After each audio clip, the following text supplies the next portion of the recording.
ममता दीदी को मालूम होना चाहिए कि उत्तर प्रदेश के अंदर भी एक सरकार थी, वह भी जय श्री राम के नारे को बैन करना चाहती थी। उत्तर प्रदेश की जनता ने उस पार्टी की जबान को बंद कर दिया है। अब तो दीदी इस भगवे कपड़े से भी घबराने लग गई है।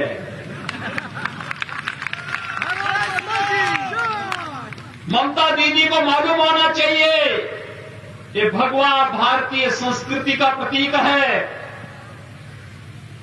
आप सामने देख रहे होंगे भवन, और सामने एक और भवन, ये भी भगवे रंग से रंगे हुए हैं। ये भारतीय परंपरा की प्रतीक है। यही भगवा था जिसे लेकर के चैतन्य महाप्रभु भक्ति का गीत गा करके गली गली में जाकर के भक्ति का संदेश देकर के व्यापक जन जागरूक करके उस कालखंड में बंगाल को बचाने का काम किए थे। यही भगवा था जिस भगवे को पहन करके स्वामी विवेकानंद ने वैश्विक मंच पर जाकर के कहा था, गर्व से कहो हम हिंदू हैं, और हिंदू धर्म और संस्कृति की अलग दुनिया के अंदर बताने का काम किया था।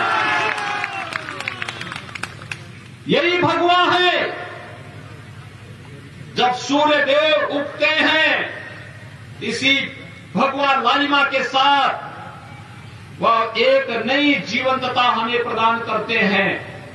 और यही तो भगवा है। जैसे हम जब अष्टमी के दिन मां काली की पूजा करते हैं, तो मां काली को भी यही हम अर्पित करते हैं, भगवा की परंपरा पर। और अब तो ममता दीदी को भगवा से भी चिढ़ हो गई, और वह भगवान राम से भी चिढ़ने लग गई है। अब वो कहती है कि जय श्री राम नहीं बोला जाना चाहिए।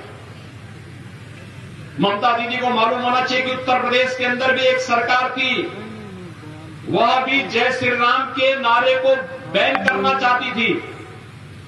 उत्तर प्रदेश की जनता ने उस पार्टी की जबान को बंद कर दिया है, और आज उत्तर प्रदेश के अंदर भारतीय जनता पार्टी की सरकार है। जब भी श्री राम के जय जयकार करने पे कोई सरकार रोक लगाएगी, तो जनता भाजपा को फिर सत्ता में लेकर के आएगी। और यही तो हम कहने के लिए आए हैं। बंगाल के अंदर हर एक ओर से एक ही आवाज आ रही है, और वह आवाज है कि भाजपा भाजपा भाजपा। मोदी जी के नेतृत्व में आज पूरा भारत एक भारत श्रेष्ठ भारत की परिकल्पना को साकार कर रहा है। आखिर इसी बंगाल की धरती पर तो डॉक्टर श्यामा प्रसाद मुखर्जी जी का जन्म हुआ था, और डॉक्टर श्यामा प्रसाद मुखर्जी ने इसी बंगाल की धरती से एक नारा दिया था, और वह नारा दिया था, एक देश में दो प्रधान, दो निशान, दो विधान नहीं चलेंगे।